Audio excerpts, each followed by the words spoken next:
ओम सभी को नमस्ते। ओम का उच्चारण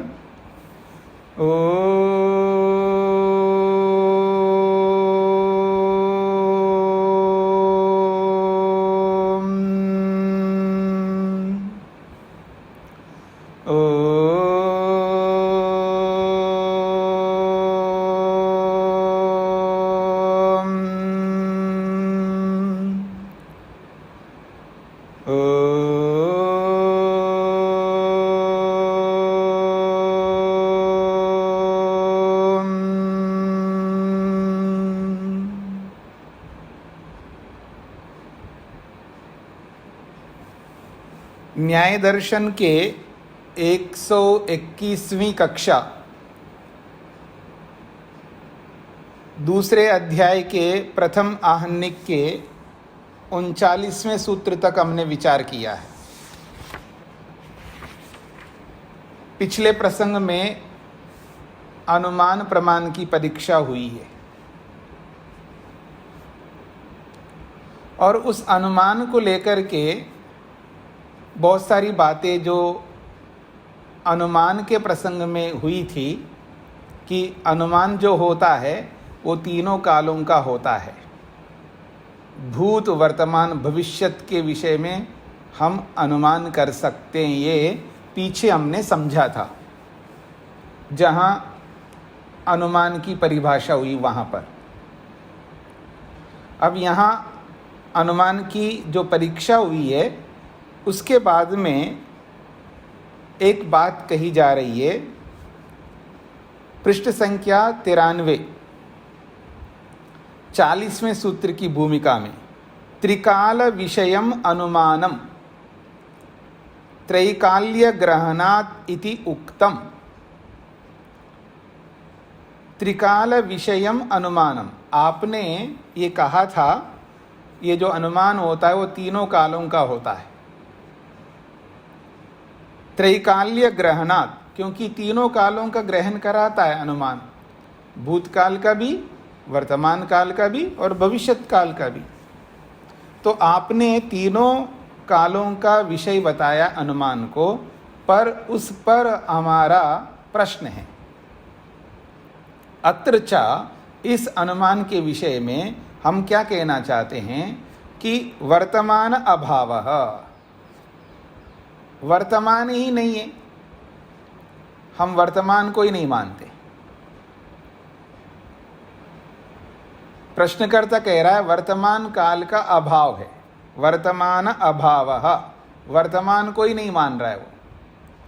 पतत पतित पतितव्य कालोपपत्ते, वर्तमान का अभाव क्यों कर रहा है वो? वर्तमान को मानता नहीं है प्रश्नकर्ता, वर्तमान काल होता नहीं है। क्यों नहीं होता है? तो उसने उदाहरण से समझाने का प्रयत्न किया है। पतत पतित पतितव्य कालोपपत्ते, वृक्ष से फल गिर रहा है, ठीक है जी। पतत का मतलब है गिरते हुए फल के, अभी गिरा नहीं है, जमीन पर आया नहीं है, तो पतत का मतलब है गिरते हुए फल के। पतित पतितव्य कालोपपत्ते, तो अब मेरी ओर देखिएगा, वृक्ष तो यहाँ पर है, वृक्ष का फल यहाँ पर है और जमीन नीचे है, और वहाँ से फल टूट करके जब नीचे गिर रहा है तो देखिए यहाँ तक आ गए फल, समझ में है ना, यहाँ तक आ गए, अभी गिरा नहीं ना पूरा, तो यहाँ तक आ गया। तो यहाँ तक आ गया तो यहाँ तक तो गिर चुका है, वो तो भूतकाल में चला गया, अभी गिर रहा है ना। जहाँ तक आया है वो जो मार्ग है, गिरने का जो मार्ग है, तो जहाँ तक वो फल आया वहाँ तक तो अतीत में चला गया। अब जो गिरा नहीं है वो भविष्यत में है, तो वर्तमान का है। बात पकड़ में आ रही जी? वो क्या कहना चाह रहा है? वर्तमान का अभाव करना चाह रहा है। तो गिरते हुए फल को आप देखो, अगर आप में से किसी ने स्क्रीन को बदलने का प्रयास किया है, ये कौन है? सज्जन, हाँ जी, देखिएगा तो उंगली लग गई है। हाँ जी, माइक बंद कर लीजिएगा। तो जो वृक्ष से फल गिर रहा हो तो गिरते हुए फल को देखिएगा आप। पतता का मतलब है गिरते हुए फल को देखो। तो गिरते हुए फल को देखो, जहां तक वो आया है वो तो भूतकाल हो गया। अब जो आगे गिर जमीन पर आना है उसको, तो वो तो भविष्यत काल हो गया। तो वर्तमान तो है ही नहीं, ये कहना चाहता है। तो कहते हैं वर्तमान अभावः, वर्तमान काल का अभाव मैं मानता हूं। क्यों? पतता, गिरते हुए फल का, पतिता, कुछ सो पतिता में चला गया। पतिता का मतलब है भूतकाल में चला गया, और पतितव्य का मतलब है भविष्यत काल। कुछ भूतकाल में चला गया। पतिता का मतलब है भूतकाल में चला गया। पतिता का मतलब गिर चुका है, और पतितव्य का मतलब है गिरेगा। गिरते हुए फल को देखिएगा, कुछ मार्ग में तो वो गिर चुका है, वो फल वो भूतकाल में चल गया। पतिता का मतलब है गिर चुका है, और पतितव्य का मतलब है गिरेगा। तो गिर चुका है और गिरेगा, इनकी सिद्धि हो रही है।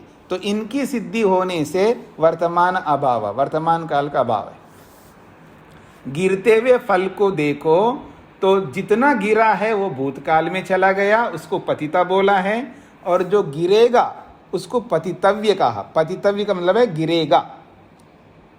तो पतित काल का, भूतकाल का, और पतितव्य भविष्यत काल की सिद्धि होने से, गिरते हुए फल को देख करके भूतकाल और भविष्यत काल की सिद्धि होने से, वर्तमान काल तो है ही नहीं यहाँ पर, इसलिए वर्तमान अभाव, वर्तमान काल का अभाव है, ऐसा वो कहना चाहता है। सूत्रार्थ स्पष्ट हो गए जी? तो वर्तमान अभाव का मतलब है वर्तमान काल नहीं होता है। क्यों? क्योंकि गिरते हुए फल के गिरते हुए फल के कुछ तो पतित काल में चला गया, भूतकाल में, और कुछ गिरने के भविष्य में गिरेगा उस काल में चला गया। फल जो है कुछ तो भूतकाल में चला गया और कुछ भविष्यत काल में चला गया, वर्तमान तो रहा नहीं है, इसलिए वर्तमान का अभाव है, ऐसा वो कहना चाहता है। स्पष्ट हो गया जी सूत्रार्थ? अब भाष्य को देखिएगा। वृंतात प्रच्युतस्य फलस्य, वृंतात का मतलब है जो डंटल है ना, वो जो जिसमें फल लगा रहता है उसको वृंत कहते हैं। जिसमें भी फल लगा रहता है, जैसे मान लीजिएगा आम ले लीजिएगा, आम जिस डंटल से लगा हुआ है उस वृंत से, वृंत का मतलब उस डंटल से, प्रच्युतस्य अलग हुए फलस्य, फल का, डंटल से अलग हुए फल का, भूमौ प्रत्यासीदता, भूमि में गिरते हुए, भूमि के निकट आते हुए उस फल का, भूमौ प्रत्यासीदता मतलब भूमि के प्रति आते हुए उस फल का, यद ऊर्ध्वम जो ऊपर का भाग है, जहां तक वो आ गया है वो ऊर्ध्व भाग है, सब पतितो अद्वा वो भूतकाल का मार्ग हो गया। तत्संयुक्त काल पतित काल, तो जहां तक वो गिरा है वो तो पतितो अद्वा, वो अद्वा का इधर मार्ग, तो वो गिरे हुए का मार्ग हो गया, यानी गिर चुका है वहां तक। तत्संयुक्ता उस मार्ग से जो जुड़ा हुआ काल है उसको पतिता काल कहते हैं। यो अधस्तात् स पतितव्यो अध्वा, और जो भूमि है, अधस्तात् का मतलब नीचे का जो भूमि वाला स्थान है वो पतितव्य अध्वा, वो गिरने का मार्ग है, अभी गिरा नहीं है। तत्संयुक्त काला उससे जुड़ा हुआ जो काल है वो पतितव्य काल है, अभी गिरेगा, अभी गिरा नहीं है। न इदानम तृतीयो अध्वा विद्यते, तो तीसरा मार्ग तो है ही नहीं है। यत्र पतति वर्तमान कालो गृह्येता, जहाँ फल गिर रहा है ऐसे वर्तमान काल को बता सके। तस्मात् वर्तमान कालो न विद्यते इति, इसलिए वर्तमान काल होता ही नहीं है। ये प्रश्नकर्ता का कथन है। मोहनलाल जी को क्या पूछना है?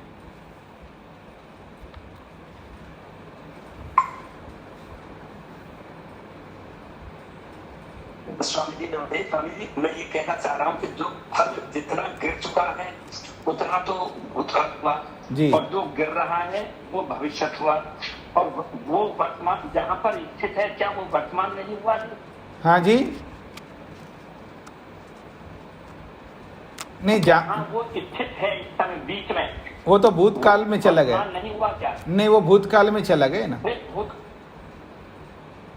वो भूतकाल में चला गया स्वामी जी, पर जो जहाँ पर स्थिर है वो तो वर्तमान है। नहीं, उसको देख नहीं रहा है ना, वो तो आपका उत्तर होगा वो। उसको वो देख नहीं रहा है ना, उसको देख नहीं रहा है वो, बस प्रश्नकर्ता जो प्रश्न कर रहा है उसको हमें पकड़ना है। अब उत्तर की दृष्टि से मत देखना उसको, आप तो उत्तर की दृष्टि से देख रहे हो, प्रश्नकर्ता की दृष्टि से देखिएगा ना, तो जो जान तक आ गया वो तो बीत गए ना। जो बीच में, जैसे वृक्ष से बीच में आ गए फल, तो ऊपर का जो भाग है वो तो भूतकाल में चला गया, और नीचे का भाग तो भविष्यत काल में जाएगा, तो वर्तमान कहाँ हुआ? ऐसा कह करके वर्तमान का अभाव कर रहा है। ये तो पकड़ में आ गया आपको। ऐसा है, आप प्रश्नकर्ता के दिमाग से ही सोचेंगे तो प्रश्न समझ में आ जाएगा। आप उत्तर के दिमाग से सोचोगे तो आपको प्रश्न कैसे समझ में आएगा? आप उत्तर के दिमाग से देख रहे हो। मोहनलाल जी समझ रहे मेरी बात को? दोष करने वाला दोष इसी तरह तो करता है ना, और समाधान देने वाला वो कहाँ दोष कर रहा उस दोष को दिखाएगा। तो आप तो दोष को दिखा रहे हो प्रश्न में। हाँ जी मोहनलाल जी, आपका माइक बंद है, माइक खोलो पहले।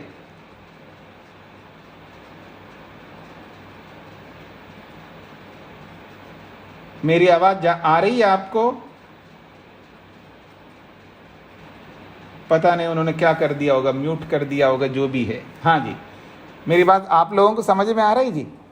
जब प्रश्नकर्ता जो प्रश्न करता है तो उसी की नजरिए से हमको देखना है, उसी की दृष्टि से देखना है। आप उत्तर की दृष्टि से देखोगे तो आपको प्रश्न कैसे समझ में आएगा? प्रश्न को प्रश्न के रूप में ही समझना है, और उत्तर को उस प्रश्न के उत्तर के रूप में समझना है। ठीक है? हाँ जी, और किसी को पूछना तो नहीं है? प्रश्न स्पष्ट हो गए सबको? अब उत्तर देंगे इसका। हाँ, माता जी को क्या पूछना है? शकुंतला जी को माइक खोलिएगा। प्रत्युतस्य वृत्तांत प्रत्युत बताया था ना, डंटल से अलग हुए हुए। प्रच्युतस्य का मतलब है अलग हुए हुए फलस्य, फल का। प्रच्युतस्य का मतलब है अलग हुए। ठीक है, धन्यवाद सर। हाँ जी, अल्पना जी को क्या पूछना है? स्वामी जी जी, जो ये अभी मोहनलाल जी ने कहा, तो वो जो जिस समय पर फल दिखाई दे रहा है वो तो उसका प्रत्यक्ष ही हो गया, वो तो फिर अनुमान में वैसे भी नहीं आएगा। अगर हम पूर्व पक्षी की दृष्टि से भी देखें तो ऊपर वाला जो है मार्ग वो भूतकाल हो गया, नीचे वाला भविष्य हो गया। तो जिस जगह पर वो फल है अभी वो तो प्रत्यक्ष ही हो गया, वर्तमान कालिक है। तो पूर्व पक्षी की दृष्टि से भी देखें तो भी अनुमान नहीं हो पाएगा उसका। तो यहाँ क्योंकि अनुमान की ही बात चल रही है। नहीं, वो ये कहना चाह रहा है, वर्तमान को उसको पूरे संदर्भ को देख करके मत देखिएगा, बस केवल उसने कहा वर्तमान काल नहीं होता है, बस इतना कहना चाह रहा है। ठीक है? केवल अनुमान के साथ मत जोड़ करके वर्तमान को मत देखिएगा। केवल वो ये कहना चाहता है, आपने अनुमान के प्रसंग में अनुमान तीनों कालों का होता है ये बोला है। अब तीनों कालों को देखते हुए वो उत्तर दे रहा है, मतलब अनुमान के साथ जोड़ करके नहीं बोल रहा है, केवल काल को लेकर के प्रश्न कर रहा है वो। इस काल को अनुमान के साथ मत जोड़िएगा। केवल उसका ये था कि आपने जो बोला था कि तीन प्रकार का अनुमान तीन कालों में होता है, अर्थात वर्तमान में भी होता है, भविष्य में भी होता है, भूतकाल में भी होता है। अब उसमें से उसने कहा वर्तमान तो होता ही नहीं है। जब वर्तमान होता है नहीं है तो वर्तमान काल में अनुमान कहाँ से होगा? वो ये इसका गूढ़ रहस्य है उसका, मतलब जब वर्तमान की सिद्धि नहीं हो रही है तो वर्तमान काल में अनुमान भी नहीं होगा। तो पहले वो वर्तमान काल को असिद्ध करना चाह रहा है। बस जब वर्तमान काल को असिद्ध करना चाह रहा है तो उसमें केवल काल काल को देखना है हमको। स्पष्ट हो गया आपको जी? हाँ जी सर। आगे बढ़े जी हम लोग। रचना जी को क्या पूछना है? स्वामी जी, ये प्रत्यासीगतो का क्या मतलब है और पतितो अध्वा? जब मैं बोल रहा था तब आप लोग आप सुनते नहीं क्या? जब मैं उसका अर्थ कर रहा होता हूं तब आप लोगों को सुनना है। तो प्रत्यासीदता का मतलब प्रति आसीदता, भूमि के प्रति आने वाले, भूमि के प्रति आने वाले फल का। प्रत्यासीदता का मतलब है, उसके साथ जोड़ना, भूमौ प्रत्यासीदता, भूमि के प्रति आने वाले फल का। यह है प्रत्यासीदता का मतलब है।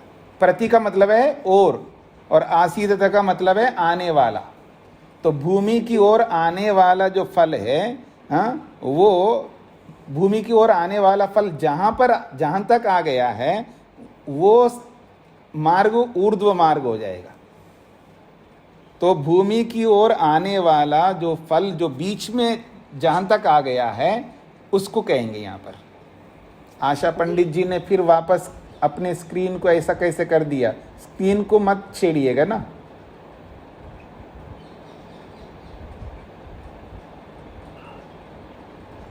ये कैसे बंद करते हैं उनके स्क्रीन को?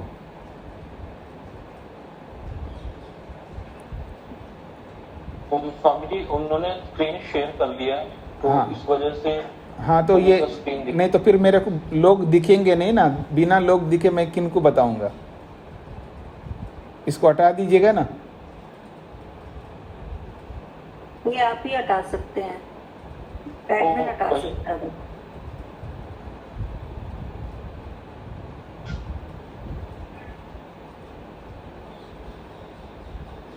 हाँ जी, तो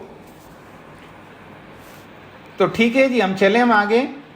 तो प्रत्यासीदता का अर्थ पता चल गया रचना जी आपको? भूमि के प्रति आते हुए फल का। पतितो अध्वा, पतितो अध्वा। अध्वा का अर्थ होता है मार्ग। पतित का मतलब है गिर गया। जिस मार्ग तक वो गिर चुका है वो तो भूतकाल में चला गया। अध्वा का मतलब मार्ग। चलें, अब उत्तर देखिएगा। तयोः अपि अभावो वर्तमान अभावे तदपेक्षत्वात्। अब सिद्धांती उत्तर दे रहे हैं। वो कहते हैं वर्तमान अभावे, वर्तमान को न मानने पर। वर्तमान अभावे का मतलब है वर्तमान को न मानने पर। तयोः, तयो कयोः, भूत भविष्यत, भूतकाल और भविष्यत।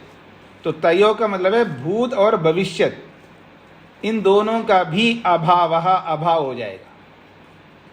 तयो अपि अभाव, उन दोनों का भी अभाव हो जाएगा।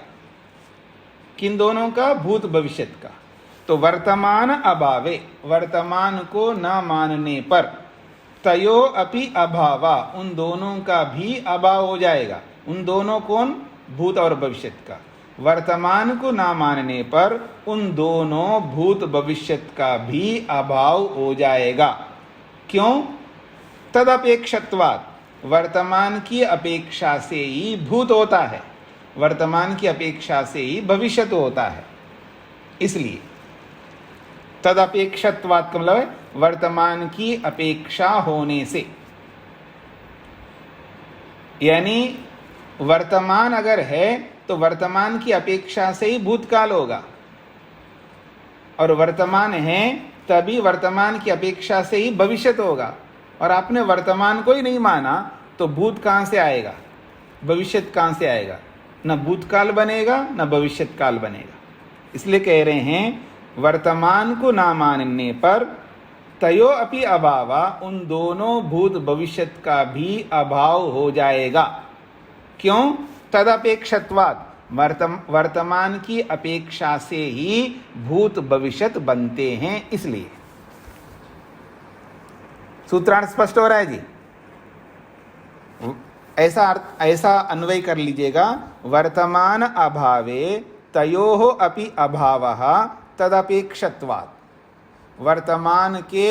वर्तमान को न मानने पर उन दोनों भूत भविष्यत का भी अभाव हो जाएगा, क्योंकि उस वर्तमान की अपेक्षा से भूत भविष्यत सिद्ध होते हैं।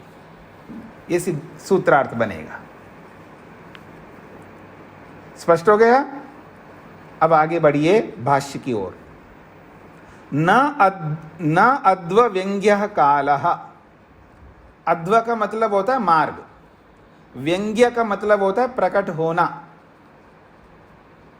कहते हैं अद्व व्यंग्य कालः न, मार्ग से काल प्रकट नहीं होता है। अद्व का मतलब मार्ग, व्यंग्य का मतलब प्रकट होना। क्या प्रकट होना? काल के बारे में बताया जा रहा है। तो कह रहे हैं अद्व व्यंग्य कालः न, मार्ग से काल प्रकट नहीं होता है। काल किससे प्रकट होता है फिर? मार्ग से प्रकट नहीं होता है तो किम तर्हि क्रिया व्यंग्य, क्रिया से प्रकट होता है। बात पकड़ में आ रही जी आप लोगों को? काल प्रकट कैसे होगा? जब क्रिया होगी तभी काल प्रकट होगा, मार्ग से नहीं होगा। मार्ग काल को प्रकट नहीं करता है। मार्ग काल को प्रकट नहीं करता है। काल को प्रकट करने वाला, काल को अभिव्यक्त करने वाला कौन है? तो कहा यहाँ क्रिया है। तो क्रिया ही काल को प्रकट करती है, मार्ग प्रकट नहीं करता है काल को। ये बात पकड़ में आ गई आप लोगों को? तो पतति इति, गिर रहा है या गिरता है, तो ये गिर रहा है या गिरता है, ये क्रिया हो रही है ना, तभी काल प्रकट होगा। जब क्रिया ही नहीं होगी तो काल प्रकट नहीं हो सकता। बात पकड़ में आ रही है आप लोगों को सबको? जब क्रिया होगी तभी काल प्रकट होता है। क्रिया ही काल को प्रकट करने वाली है, न कि मार्ग। यदा पतन क्रिया उपरता भवति स काला पतित काला। भूतकाल कैसे बनता है जी? भूतकाल कैसे बनता है उसको बता रहे हैं। यदा, जब पतन क्रिया उपरता, जब गिरने की क्रिया उपरता बंद होती है, गिरने की क्रिया जब बंद होती है, तब स कालः, उस काल को पतित काल कहते हैं, अर्थात वो भूतकाल बन जाएगा। गिरने की क्रिया समाप्त हो गई, तब उसको पतित काल कहेंगे, अर्थात भूतकाल कहेंगे। फिर कह रहे हैं यदा उत्पत्स्यते, जब उत्पन्न होगा। अभी उत्पन्न नहीं हुआ, यानी क्रिया नहीं हो रही है, क्रिया उत्पन्न ही नहीं हुई, क्रिया होने वाली है। तो यदा उत्पत्स्यते, जब वो उत्पन्न होगा, स पतितव्य काला, उसको भविष्यत काल कहते हैं। पकड़ में आ रहा है सबको? हाँ, अजीत जी को क्या समझना है? स्वामी जी नमस्ते। हाँ जी तो ये बताया कि जैसे पेड़ पे फल है जी, वो गिरा नहीं है, तो क्या वो काल पे उसमें नहीं आएगा कि जो पेड़ स्थिर है, चाहे उसमें गति नहीं है, तो काल के अधीन हो नहीं आएगा क्या? या जब क्रिया होगी तभी काल को हम स्वीकार करेंगे? नहीं, उसकी चर्चा नहीं हो रही है। आप कहना चाह रहे हैं अभी वहाँ पर क्रिया है ना, वो उसको कहते हैं जैसे आदमी खड़ा है ना, तो अस्तित्व भी एक क्रिया है। क्रिया दो प्रकार की होती है। मतलब है जैसे मनुष्य खड़ा है, खड़ा अपने आप में खड़ा, उसका अस्तित्व को बताया जा रहा है, उसका वर्तमानत्व को बता रहा है, लेकिन वो तिष्ठति शब्द जो है उसमें कोई क्रिया नहीं हो रही है, वो क्रिया का अभाव है वहां पर, वास्तव में कोई क्रिया नहीं हो रही है, लेकिन उसको तिष्ठति शब्द बोला जा रहा है क्योंकि तिष्ठति एक क्रियापद है, उसको बोलने से ऐसा लगता है जैसे कि क्रिया हो रही है, वास्तव में वो क्रिया नहीं हो रही है, वो खड़ा है, क्रिया ही नहीं वहां पर। तो खड़े होने को भी क्रिया के रूप में बोला जाता है, वास्तव में वो क्रिया नहीं होती है, यथार्थ में वो क्रिया नहीं है। जैसे गच्छति वो क्रिया हो रही होती है, चल रहा है, मनुष्य चल रहा है तो वो गच्छति है, लेकिन चलना बंद कर दिया तो उसको कहते हैं हम तिष्ठति। तो तिष्ठति जो धातु है उससे क्रिया बोध हो रहा है क्रिया का, लेकिन क्रिया नहीं हो रही है, वो क्रिया का अभाव है। क्रिया का अभाव होने से समय का भी अभाव, काल का भी अभाव मान लेंगे। हाँ जी बिल्कुल, यही तो है यहाँ पर। वर्तमान मतलब यहाँ पर वर्तमान काल को सिद्ध नहीं कर रहा है ना, उसको ध्यान में रख करके बोला जा रहा है। ठीक है। वर्तमान काल नहीं है जो बोला जा रहा है, उसको ध्यान में रख करके बोला जा रहा है। जब तीनों होंगे तब आप जो कहना चाह रहे हैं वो तो अपने आप सिद्ध हो जाएगा। अगर कोई आदमी खड़ा है तो खड़ा है, तो वर्तमान में खड़ा है वो, क्योंकि वर्तमान तो है ही है ना। ये तो वर्तमान को ना मानने पर ये बातें हो रही है, ठीक है। तो काल के अभाव मान रहे थे ना, यहाँ संशय पैदा हुआ जी। वर्तमान काल का अभाव मान रहे, पूरे काल का अभाव थोड़ा मान रहा है वो। जी जी जी जी, वर्तमान का मान लेंगे। जब काल तीन प्रकार का होगा तो वर्तमान ही मानना पड़ेगा उसको। यही अब आप उत्तरकर्ता की दृष्टि से बोल रहे हो, प्रश्नकर्ता की दृष्टि से बोल रहे हो? नहीं, मैं तो उसके उत्तर के सपोर्ट में ही बोल रहा हूँ, जो स्थिति बता रहे हैं। हाँ तो उसमें तो वर्तमान, हाँ तो उत्तर ही बता रहे, तो उस उत्तर को सुन लीजिएगा बस, आपका कोई प्रश्न है ही नहीं है फिर। जी जी जी जी जी जी जी। देखिएगा, आप लोगों को ये भी सीखना है, सब लोगों को, जब कोई ऐसा प्रश्न होता है तो हमें ये उसका समाधान किस तरह करना होता है कि प्रश्नकर्ता क्या पूछता है और हम क्या बोल रहे हैं, प्रश्नकर्ता के अनुरूप बोल रहे हैं या उत्तरकर्ता के अनुरूप बोल रहे हैं, आपको प्रश्नकर्ता के रूप में समझना है या उत्तरकर्ता के रूप में, ये सारी बातें आपको पकड़नी है।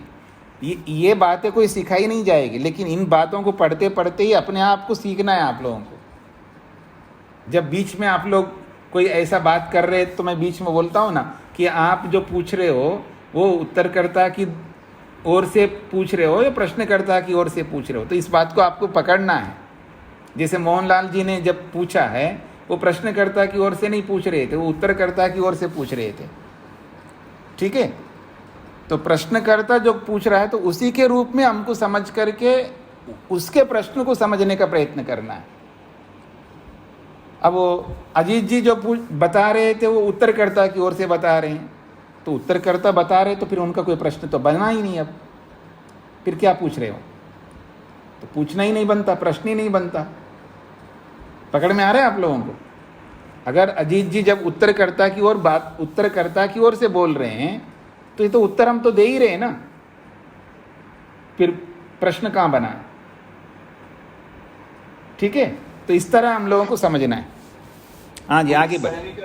जो आप पढ़ा रहे हैं इस शैली का हमें ज्ञान नहीं, हम तो सीधे सीधे उसमें देखते हैं और अपनी बात जो आती है मन में कह देते हैं कि यहाँ तो ये वर्तमान काल में स्थिर है तो वर्तमान काल में होगा। हाँ तो गति करेगा तो उसमें वो कंटिन्यूटी में आ जाएगा। तो हमारे जो मन में पहले से ज्ञान है ना, वो आप पे गया और हमारे बीच में एक बाधा पैदा करता, वो सेटिंग नहीं बन। वो सेटिंग बनाने के लिए तो न्याय दर्शन पढ़ रहे हैं हम लोग। जहां जहां हम लोग गलतियां करते बातचीत में, उन गलतियों को दूर करने के लिए तो ये शास्त्र पढ़ रहे हैं। हाँ, जो हम लोग व्यवहार में सबके साथ में जो व्यवहार करते हैं उसमें बहुत सारी गलतियां करते हैं हम लोग बातचीत करते समय। उन गलतियों को पकड़ना है, हमको पकड़ करके निकालना है उन गलतियों को, और स्वयं गलती नहीं करना और दूसरों की गलती होने पर बता सके हम। दोनों के लिए है न्याय दर्शन पढ़ना बहुत जरूरी है। इसके बिना बातचीत करना नहीं आएगा, और इसके बिना हम एक दूसरे के साथ डील नहीं कर पाएंगे, न पति के साथ, न पत्नी के साथ, न बच्चों के साथ, न पड़ोसी के साथ, किसी के साथ ढंग से व्यवहार नहीं कर पाएंगे हम। हर समय करना है ना ढंग से व्यवहार, कभी कभी तो करते ही हम लोग अच्छे व्यवहार करते, जब प्रसन्न होते हैं या और कोई विशेष कारण आते तब तो बड़ा अच्छा व्यवहार करते हैं, लेकिन हर समय हमको अच्छा व्यवहार करना है ना। तो हर समय हम लोग जो है अच्छा व्यवहार इसलिए नहीं करते क्योंकि हमको बातचीत करना कैसे होता है, कब कैसे बात करना होता है, ये हमें नहीं आता है, कारण सीखा नहीं है। बिना सीखे बात करना शुरू कर दिया हमने, ऐसा माना जाएगा। इसलिए शास्त्र पढ़े जाते हैं ताकि हमको हर परिस्थिति में हमको जानकारी मिले, हर विषय के बारे में जानकारी मिले जो जीने के लिए आवश्यक है, जो अपने प्रयोजन को प्राप्त करने के लिए आवश्यक है। तो शास्त्रकारों ने या वेद ने या ईश्वर ने जो हमारे जीने के लिए क्या क्या आवश्यक है, जिनको हमें जानना चाहिए, उन सब बातों को, अपने प्रयोजन को सिद्ध करने के लिए क्या क्या हमको जानकारी प्राप्त करनी है, उन सारी जानकारियों को इन शास्त्रों के माध्यम से बताया गया। न्याय दर्शन उनमें से एक है जो ये बताता है कि हमें कैसे एक दूसरे के साथ डील करनी चाहिए, कैसे बातचीत करनी चाहिए। इसका इतना विषय है। अब इस विषय को अच्छी तरह समझने के लिए ही हम लोग पढ़ रहे हैं, और इसमें बीच बीच में जो जो गलतियां हो रही होती वो तो मैं बताता रहता हूँ, और आगे और आएंगे जब जो सारे दोष इकट्ठा बताएंगे आगे के अध्यायों में, तब आपको अच्छी तरह पता लग जाएगा कि बातचीत करते समय कितने प्रकार से हम दोष करते हैं। पीछे भी कुछ बातें बताइए ना, छल को लेकर के, हेत्वाभास को लेकर के, बहुत सारी बातें पीछे बताए, वो लक्षणों के रूप में बताया। अब जब परीक्षा करेंगे उसमें आपको पता लग जाएगा कैसे कैसे हम गलतियां करते रहते हैं। आगे चलिएगा। तो अब कहा जा रहा है, फिर देखिएगा, न अद्व व्यंग्य कालः, मार्ग से काल प्रकट नहीं होता है। तो प्रश्नकर्ता ने पूछा किम तर्री, किससे प्रकट होता है काल? क्रिया व्यंग्य, क्रिया से ही काल प्रकट होता है। जैसे कि पतति, गिर रहा है या गिरता है, तो गिरने की क्रिया होते ही काल प्रकट हो गया, वर्तमान काल। पतति जो बोला जा रहा है, गिर रहा है, ये गिरता है, ऐसे मतलब क्रिया के कारण से ही वर्तमान काल प्रकट हो रहा है। गिर गया मतलब भूतकाल प्रकट हो रहा है, क्रिया की समाप्ति से भूतकाल प्रकट हो रहा है, और क्रिया होगी, अभी हुई नहीं है, तो उससे भविष्यत काल प्रकट हो रहा है। तो वर्तमान काल प्रकट हो रहा है क्रिया से, भूतकाल प्रकट हो रहा है क्रिया की समाप्ति से, अब क्रिया होने वाली है उससे भविष्यत काल प्रकट हो रहा है। तो क्रिया को ध्यान में रख करके ही काल प्रकट होता है, ये कहना चाह रहे हैं। यदा पतन क्रिया उपरता, जब गिरने की क्रिया उपरता समाप्त हो गई है, उपरता भवति, जब समाप्त होती है, स कालः, उस काल को पतित कालः, वो पतित काल कहलाएगा, यानी गिर चुका है वो काल है। यदा उत्पत्स्यते, जब वो उत्पन्न होगा, सह पतितव्य काला, वो गिरेगा का काल है, गिरेगा का काल है। यदा द्रव्य वर्तमान क्रिया, और जब द्रव्य में क्रिया वर्तमान है, वो गिर रहा है फल, याद रखना, वो गिर रहा है, आ रहा है ना जमीन की ओर, गिर रहा है, गिरता हुआ आ रहा है, गिरी रहा है, गिरी रहा है, गिरी रहा है, यानी क्रिया हो ही रही है, हो ही रही है गिरने की, तो क्रिया हो ही रही ना। तो कहते हैं यदा द्रव्य वर्तमान क्रिया, जब क्रिया द्रव्य में वर्तमान है, यदा द्रव्य वर्तमान क्रिया गृह्यते, जब द्रव्य में क्रिया वर्तमान गृहीत हो रही है, तो स वर्तमान काल, वो वर्तमान काल है। इतना बढ़िया वर्तमान काल को हम देख रहे हैं, भले आदमी तुम कहते वर्तमान काल है ही नहीं है। यदि च अयम द्रव्य वर्तमानम पतनम न गृह्णाति, यदि पूर्व पक्षी द्रव्ये वर्तमानम पतनम न गृह्णाति, द्रव्य में विराजमान जो गिरने की क्रिया नहीं देख रहा है, तो कस्य उपरम उत्पत्स्यमानतां वा प्रतिपद्यते, जब गिरने की क्रिया को वो देख ही नहीं रहा है, तो किसको तुम उपरम काल बोल रहे हो? उपरम का मतलब है क्या कहते हैं आप उसको, भूतकाल बोल रहे हो।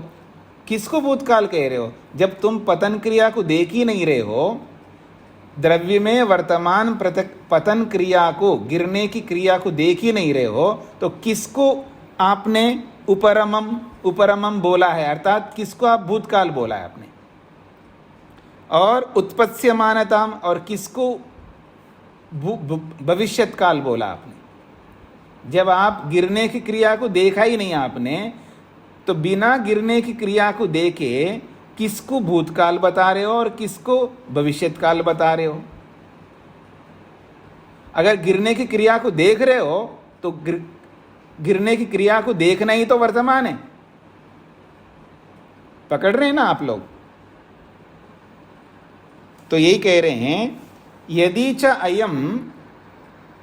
च अयम पतनम, ये जो गिरना है, यदि च अयम पतनम द्रव्य वर्तमानम, ये जो गिरने की जो क्रिया है वो द्रव्य में वर्तमान है, और उसको न गृह्णाति, उसको तुम ग्रहण कर नहीं रहे हो, उसको देख नहीं रहे हो, तो उस गिरने की क्रिया को बिना देखे कस्य उपरमम, किसको भूतकाल बता रहे हो आप, कस्य उत्पत्स्यमानताम वा, किसको उत्पन्न होगा ऐसा बोलना चाह रहे हो। पकड़ में आ रहा है? स्पष्ट हो रहा है? तो इसलिए वो न प्रतिपद्यते, वो सिद्धि नहीं होगा आपका, मतलब वो आपका भूतकाल और आपका जो भविष्यत काल है वो सिद्धि नहीं हो पाएगा। पतिता काल इति भूता क्रिया, जब पतिता काला कहते हैं तो वो भूत क्रिया है, भूत क्रिया को ही पतिता काला कहते हैं। पतितव्य काला इति, और जो गिरेगा ये जो पतितव्य काल है, उत्पत्स्यमाना क्रिया, वो उत्पन्न होने वाली क्रिया है, उत्पन्न होने वाली क्रिया को पतितव्य काल कहते हैं, और भूत क्रिया को पतिता काल कहते हैं।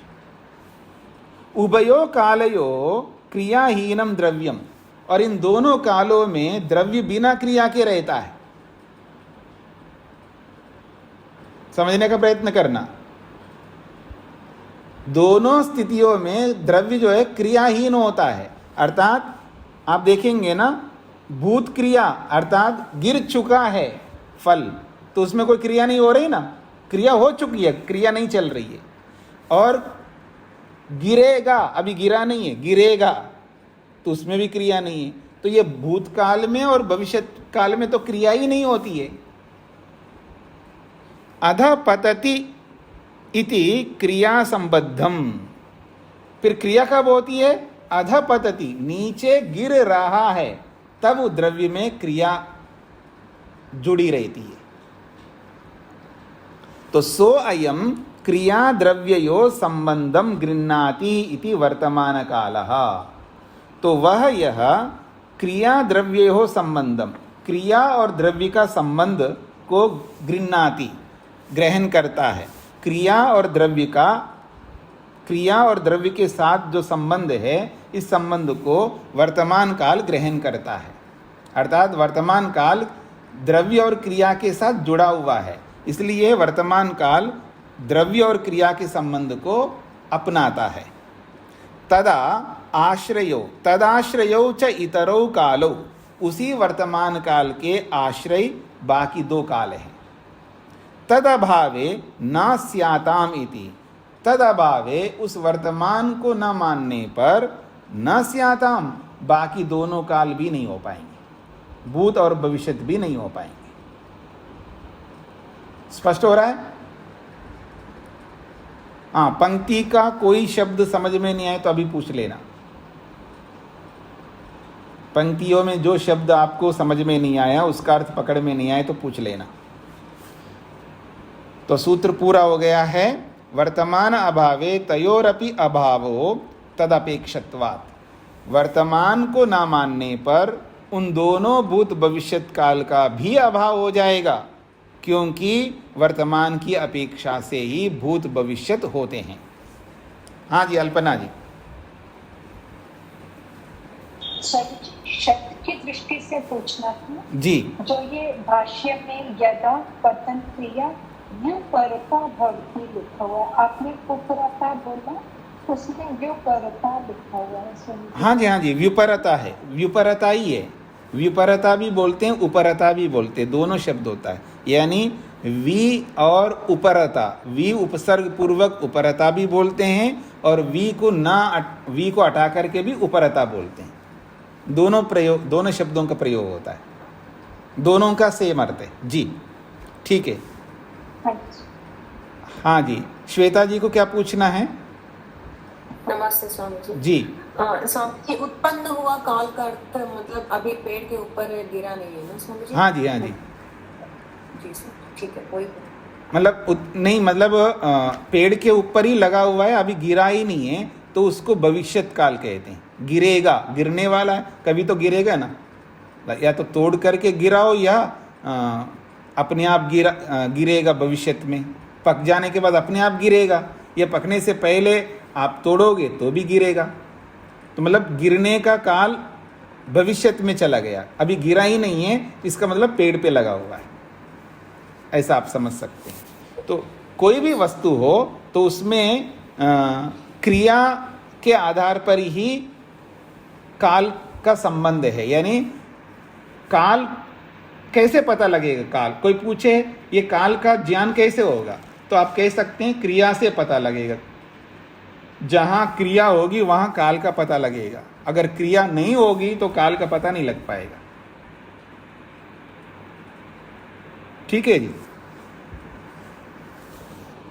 यानी वर्तमान को ना मानने पर ये बातें हैं, ये याद रखना।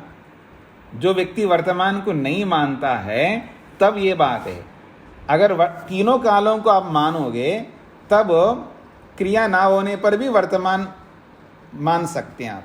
यानी क्रिया ना होने पर भी काल का प्रयोग होगा, हाँ याद रखना। जैसे ये भी मैं मोटे तौर पर ही बता रहा हूँ, याद रखना। जो अजीत जी ने कहा है, अगर संसार बना ही नहीं है, मान लीजिएगा, अब मैं व्यापक दृष्टि से बोल रहा हूँ, जब संसार बना ही नहीं, जीवात्मा अपनी जगह पर पड़ा है, परमात्मा अपनी जगह विराजमान है, सत्वरस्तम अपनी जगह, तो वहाँ काल की कोई आवश्यकता ही नहीं है ना। काल हमारे लिए है, अब काल का प्रयोग होगा ही नहीं। सत्व जगह पर है और परमात्मा के जगह पर है, जीवात्मा के जगह पर है।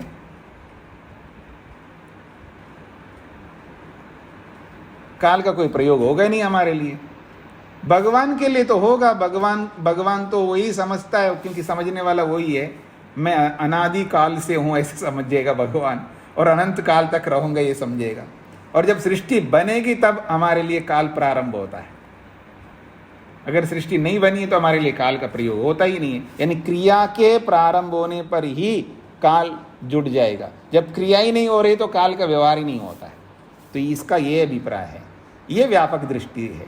और मोटी दृष्टि से जो अजीत जी ने बोला है, अब मान लीजिएगा संसार भी बन गया, सब कुछ हो गया, अब कोई आदमी खड़ा ही खड़ा है बस। अच्छा, आदमी को छोड़ दीजिएगा, एक स्टैचू बना दिया किसी ने, वो गणेश चतुर्थी, गणेश आदि हो गए जी, मिटा दिया, पानी में डाल दिया, गणेश को बना करके मूर्ति को स्थापित कर दिया। अब गणेश जो है वर्तमान में मतलब खड़ा है एक जगह जहाँ पर भी आपने स्थापित किया है, ठीक है ना। तो गणेशः अस्ति या गणेश तिष्ठति, तो ये तिष्ठति अस्ति जो है ये क्रियापद है।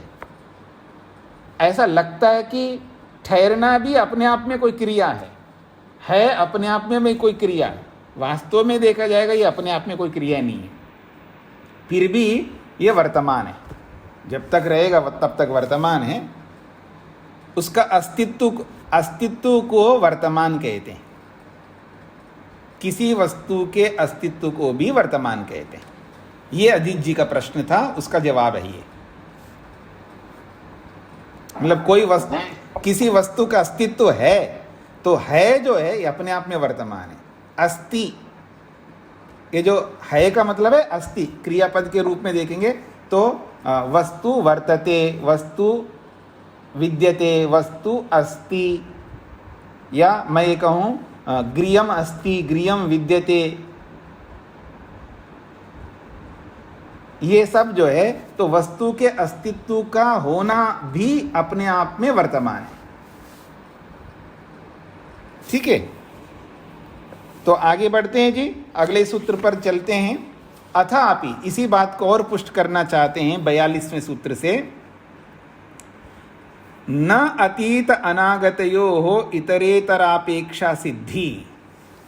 यदि तुम वर्तमान को नहीं मानते हो, प्रश्नकर्ता से सिद्धांती कह रहे हैं, वैसे तो सिद्ध कर दिया है पिछले सूत्र में, और व्यापक दृष्टि से समझाना चाहते हैं, यदि पूर्व पक्षी वर्तमान को नहीं मानता है तो वो कहते हैं आप अतीत और अनागत को सिद्ध नहीं कर सकते हो, अर्थात भूतकाल भविष्यत काल को तो सिद्ध कर ही नहीं सकते आप, ये कहना चाह रहे।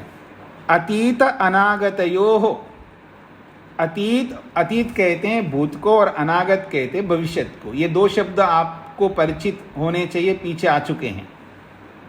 अतीत शब्द भी आ चुका है और अनागत शब्द भी आ चुका है पहले। तो अतीत का मतलब भूतकाल है, अनागत कहते हैं भविष्यत काल को। तो कहते हैं अतीत अनागतयोः, ना को बाद में जोड़ते हैं, अतीत अनागतयोः इतरेतर अपेक्षा असिद्धि, इतरेतर अपेक्षा सिद्धि न, हाँ ऐसा है, अतीत अनागतयोः इतरेतर अपेक्षा सिद्धि न।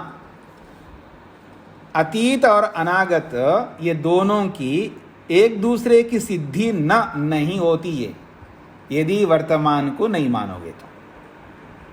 यदि वर्तमान को नहीं मानोगे तो भूत और भविष्यत की एक दूसरे की सिद्धि नहीं हो सकती, अर्थात भूतकाल को भविष्यत काल सिद्ध करे और भविष्यत को भूतकाल सिद्ध करे, ऐसा कभी नहीं हो सकता।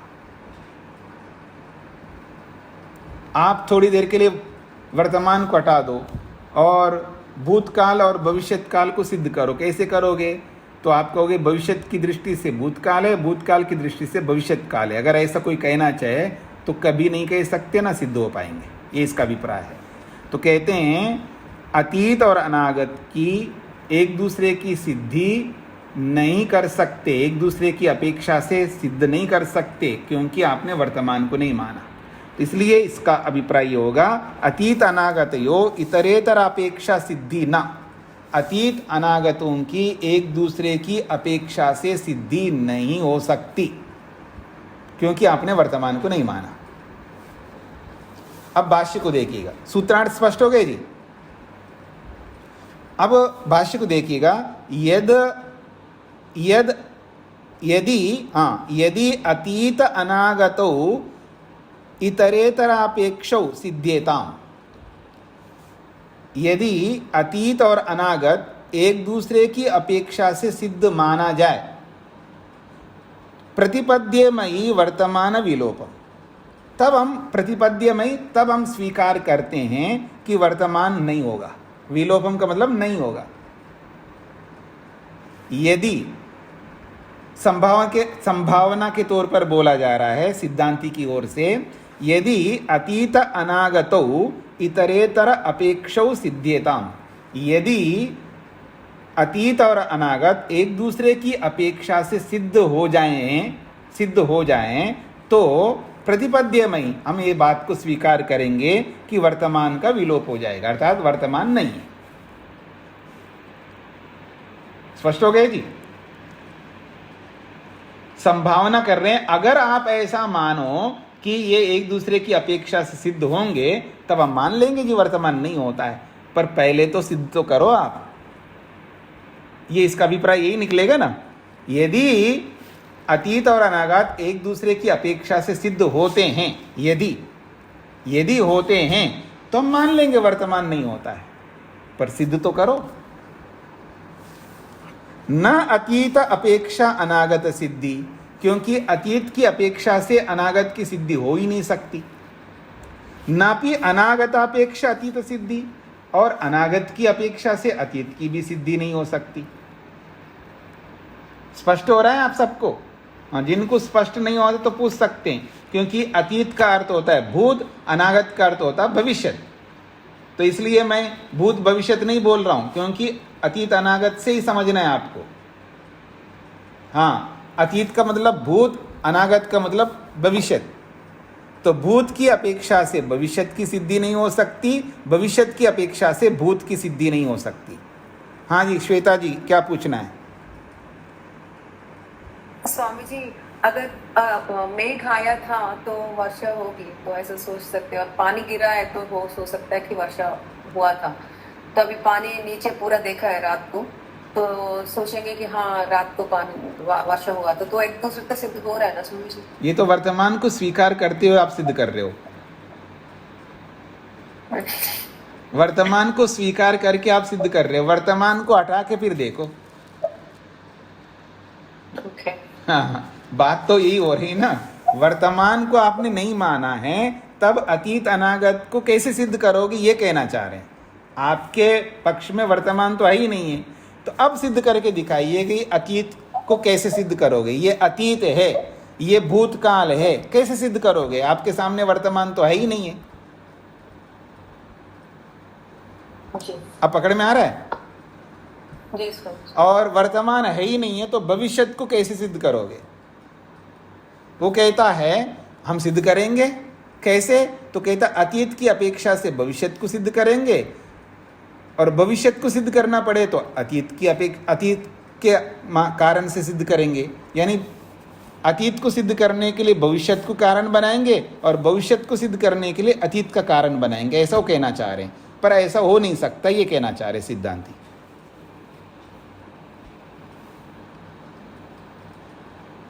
तो स्पष्ट हो गया जी। अतीत की अपेक्षा से अनागत की सिद्धि नहीं होती है, और अनागत की अपेक्षा से अतीत की सिद्धि नहीं हो सकती। तो कहते कया युक्तिया, किस युक्ति से आप कह सकते हो कि ये सिद्ध नहीं हो सकती? तो केन कल्पेन अतीतः कथम अतीत अपेक्षा अनागत सिद्धि। केन कल्पेन अतीता, तो हम कह रहे हैं कि ये जो जिसको आप अतीत कह रहे हो, अर्थात जिसको आप भूतकाल कह रहे हो, केन कल्पेन, किस कारण से इसको अतीत बताया आपने? इसके अतीत होने के पीछे कारण क्या है वो तो बताओ। भाई आपने किसी को अतीत बोला है तो आपको तो बताना पड़ेगा ना किस कारण से अतीत है। आपका कारण क्या है अतीत के पीछे? भाई अतीत अपने आप अतीत थोड़ा होता है, अतीत होने के पीछे कोई कारण होगा ना। आप स्पष्ट हो रहा है आप लोगों को? आपने कहा ये अतीत है, तो उसके अतीत होने के पीछे कारण तो बताना होगा ना आपको, किस कारण से ये अतीत हो गया। तो यही पूछ रहे हैं, कया युक्तिया का मतलब है किस युक्ति से आप अतीत और अनागत की सिद्धि कर रहे हो। तो केन कल्पेन अतीतः, ये अतीत जो है ये किस कारण से अतीत हो गया। कथम अतीत अपेक्षा अनागत सिद्धि, और फिर इस अतीत की अपेक्षा से अनागत की कैसे सिद्ध करोगे आप। पहले आपको अनागत को समझाना है ना कि किस कारण से वो अनागत है, वो कारण लाना होगा। फिर आप अनागत की अपेक्षा से अतीत की अपेक्षा से अनागत को सिद्ध करोगे। अतीत बताया आपने, ये अतीत हो गए जी, यानी ये भूतकाल है। तो ये भूतकाल किसकी अपेक्षा से भूतकाल हुआ, किस कारण से ये भूतकाल हुआ है। फिर आप इस भूतकाल की अपेक्षा से अनागत को कैसे सिद्ध करोगे। स्पष्ट हो गया? अब कह रहे हैं केनच कल्पेन अनागता, जिसको आप अनागत कह रहे हो वो किस कारण से अनागत है। अनागत का मतलब भविष्यत काल। भविष्यत काल आप कह रहे हो भविष्यत में ये गिरेगा, तो किसके आधार पर वो भविष्यत में गिरेगा। कोई आधार होगा ना, वो आधार बताना पड़ेगा ना। इस आधार के कारण से ये भविष्यत में गिरेगा। स्पष्ट हो रहा है? कथम अनागतापेक्षा अतीत सिद्धि इति, उस अनागत की अपेक्षा से अतीत की सिद्धि कैसे करोगे। न एतशक्यम निर्वक्तुम, इसका आप वर्णन नहीं कर सकोगे। न एतशक्यम निर्वक्तुम, इसका उत्तर आप नहीं दे पाओगे। जो हमने प्रश्न आपको किया इसका उत्तर आप नहीं दे पाओगे। अव्याकरणीय में तत्, ये तो व्याख्या न करने योग्य है। आपका ये जो कथन है, आप जो कह रहे हो कि वर्तमान ही नहीं है, ऐसा जो बोलना है ये अव्याकरणीयम, अर्थात इसका कोई व्याख्या नहीं कर सकते, इसको कोई समझा नहीं सकता कि वर्तमान नहीं है तो इसलिए है, वर्तमान नहीं है तो इस कारण से वर्तमान नहीं है, इसका व्याख्यान कोई नहीं दे सकेगा।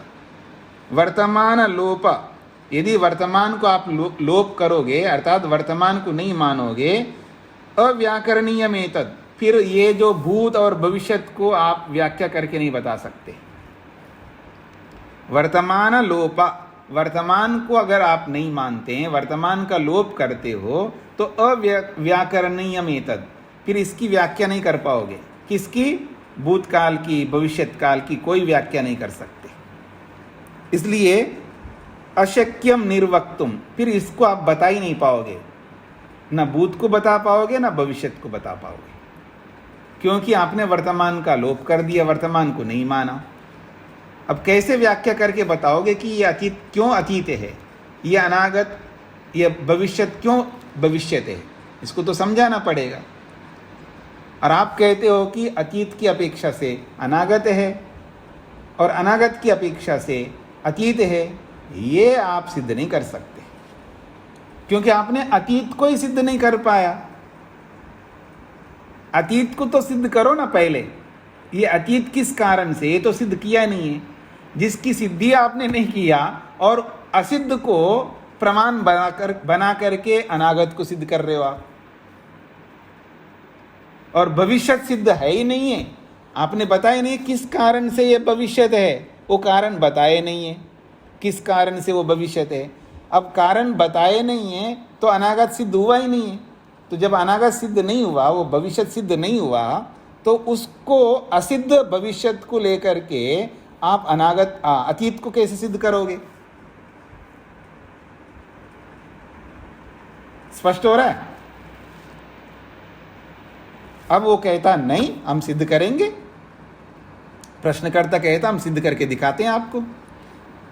अच्छा, ये तो अगली बात है, थोड़ा सा बोल देता हूं, आपको समझ में आएगा। यच्चा मन्येता, जो ये मानता है, यदि कोई तुम ये मानते हो, अरस्व दीर्घयो स्थल निम्नयो छाया आतपयोश्च यथा इतरेतर अपेक्षया सिद्धि एवं अतीत अनागतयो।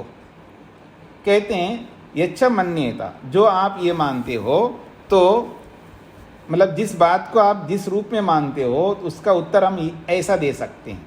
अरस्व दीर्घयो, अरस्व और दीर्घ कैसे सिद्ध करते हैं हम लोग? स्थल निम्नयो हो, स्थल और निम्न अर्थात ऊंचाई और निम्न, मतलब ऊपर और नीचे कैसे सिद्ध करते हैं हम लोग? ये ऊपर है जी, ये नीचे है, कैसे सिद्ध करते हैं? ये छोटा है जी, ये बड़ा है, कैसे सिद्ध करते हैं? ये छाया है और ये धूप है, कैसे सिद्ध करते हैं? जैसे इनको सिद्ध करते हैं, यथा इतरेतर अपेक्षा सिद्धि, जैसे ये एक दूसरे की अपेक्षा से सिद्ध होते हैं, छोटा बड़ा और ऊपर नीचे और छाया और आतप, वैसे ही ये अतीत और अनागत भी सिद्ध हो जाएंगे यदि हम ऐसा कहें तो। ये प्रश्नकर्ता कहना चाह रहे हैं। उत्तरकर्ता ने कहा था आप अतीत अनागत की सिद्धि नहीं कर सकते, उसकी व्याख्या ही नहीं कर सकते हो, तो कह रहे हैं नहीं हम कर सकते, अतीत अनागत को हम एक दूसरे की अपेक्षा से सिद्ध करेंगे, जैसे छोटा बड़ा सिद्ध होते हैं एक दूसरे की अपेक्षा से, जैसे ऊपर नीचे सिद्ध होते हैं एक दूसरे की अपेक्षा से, जैसे धूप और छाया एक दूसरे की अपेक्षा सिद्ध होते हैं, वैसे ये भी सिद्ध हो जाएंगे, ऐसा प्रश्नकर्ता कहना चाह रहा है। अब इसका समाधान आगे हम पढ़ेंगे, पहले इनको पढ़ करके आइएगा, समझने का प्रयत्न करिएगा, फिर कोई प्रश्न हो तो उस पर विचार करके फिर आगे बढ़ेंगे। ओम शांति शांति शांति।